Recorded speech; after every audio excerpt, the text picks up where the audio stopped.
نے قرآن کی تعلیم فرمائی، اسی نے انسان کو پیدا کیا، اسی نے اس کو بولنا سکھایا۔ سورج اور چاند ایک حساب مقرر سے چل رہے ہیں، اور بوٹیاں اور درخت سجدہ کر رہے ہیں، اور اسی نے آسمان کو بلند کیا اور میزان عدل قائم کر دی کہ اس میزان میں حد سے تجاوز نہ کرو، اور انصاف کے ساتھ ٹھیک تولو اور تول کم مت کرو۔ اور اسی نے خلقت کے لیے زمین بچھائی، اس میں میوے اور کھجور کے درخت ہیں جن کے خوشوں پر غلاف ہوتے ہیں، اور اناج جس کے ساتھ بھس ہوتا ہے، اور خوشبودار پھول۔ تو اے گروہ جن و انس، تم اپنے پروردگار کی کون کون سی نعمت کو جھٹلاؤ گے؟ اسی نے انسان کو ٹھیکرے کی طرح کھنکھناتی مٹی سے بنایا اور جنات کو آگ کے شعلے سے پیدا کیا۔ تو تم اپنے پروردگار کی کون کون سی نعمت کو جھٹلاؤ گے؟ وہی دونوں مشرقوں اور دونوں مغربوں کا مالک ہے، تو تم اپنے پروردگار کی کون کون سی نعمت کو جھٹلاؤ گے؟ اسی نے دو دریا رواں کیے جو آپس میں ملتے ہیں، مگر دونوں میں ایک آڑ ہے کہ اس سے تجاوز نہیں کر سکتے۔ تو تم اپنے پروردگار کی کون کون سی نعمت کو جھٹلاؤ گے؟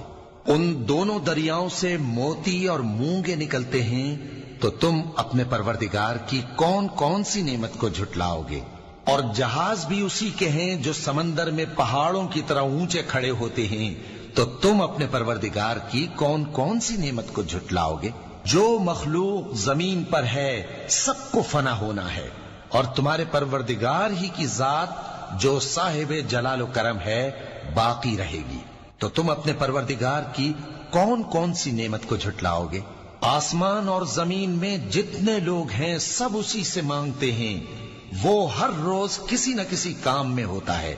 تو تم اپنے پروردگار کی کون کون سی نعمت کو جھٹلاؤ گے؟ اے دونوں جماعتوں، ہم ان قریب تمہاری طرف متوجہ ہوتے ہیں، تو تم اپنے پروردگار کی کون کون سی نعمت کو جھٹلاؤ گے؟ اے گروہ جن و انس، اگر تمہیں قدرت ہو کہ آسمان اور زمین کے کناروں سے نکل جاؤ تو نکل جاؤ، اور زور کے سوا تو تم نکل سکنے ہی کہ نہیں، تو تم اپنے پروردگار کی کون کون سی نعمت کو جھٹلاؤ گے؟ تم پر آگ کے شعلے صاف اور دھواں ملے چھوڑ دیے جائیں گے، تو پھر تم ان کا مقابلہ نہ کر سکو گے۔ تو تم اپنے پروردگار کی کون کون سی نعمت کو جھٹلاؤ گے؟ پھر جب آسمان پھٹ کر تیل کی تلچھٹ کی طرح گلابی ہو جائے گا تو وہ کیسا ہولناک دن ہوگا۔ تو تم اپنے پروردگار کی کون کون سی نعمت کو جھٹلاؤ گے؟ تو اس روز نہ تو کسی انسان سے اس کے گناہوں کے بارے میں پرسش کی جائے گی اور نہ کسی جن سے۔ تو تم اپنے پروردگار کی کون کون سی نعمت کو جھٹلاؤ گے؟ گناہگار اپنے چہرے ہی سے پہچان لیے جائیں گے تو پیشانی کے بالوں اور پاؤں سے پکڑ لیے جائیں گے۔ تو تم اپنے پروردگار کی کون کون سی نعمت کو جھٹلاؤ گے؟ یہی وہ جہنم ہے جسے گناہگار لوگ جھٹلاتے تھے، وہ دوزخ اور کھولتے ہوئے گرم پانی کے درمیان گھومتے پھریں گے۔ تو تم اپنے پروردگار کی کون کون سی نعمت کو جھٹلاؤ گے؟ اور جو شخص اپنے پروردگار کے سامنے کھڑے ہونے سے ڈرا، اس کے لیے دو باغ ہیں۔ تو تم اپنے پروردگار کی کون کون سی نعمت کو جھٹلاؤ گے؟ ان دونوں میں بہت سی شاخیں یعنی قسم قسم کے میووں کے درخت ہیں۔ تو تم اپنے پروردگار کی کون کون سی نعمت کو جھٹلاؤ گے؟ ان میں دو چشمے بہ رہے ہیں، تو تم اپنے پروردگار کی کون کون سی نعمت کو جھٹلاؤ گے؟ ان میں سب میوے دو دو قسم کے ہیں، تو تم اپنے پروردگار کی کون کون سی نعمت کو جھٹلاؤ گے؟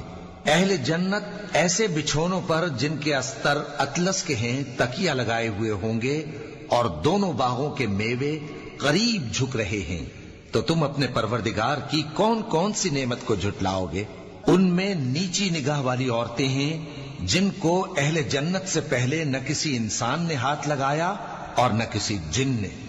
تو تم اپنے پروردگار کی کون کون سی نعمت کو جھٹلاؤ گے؟ گویا وہ یاقوت اور مرجان ہیں۔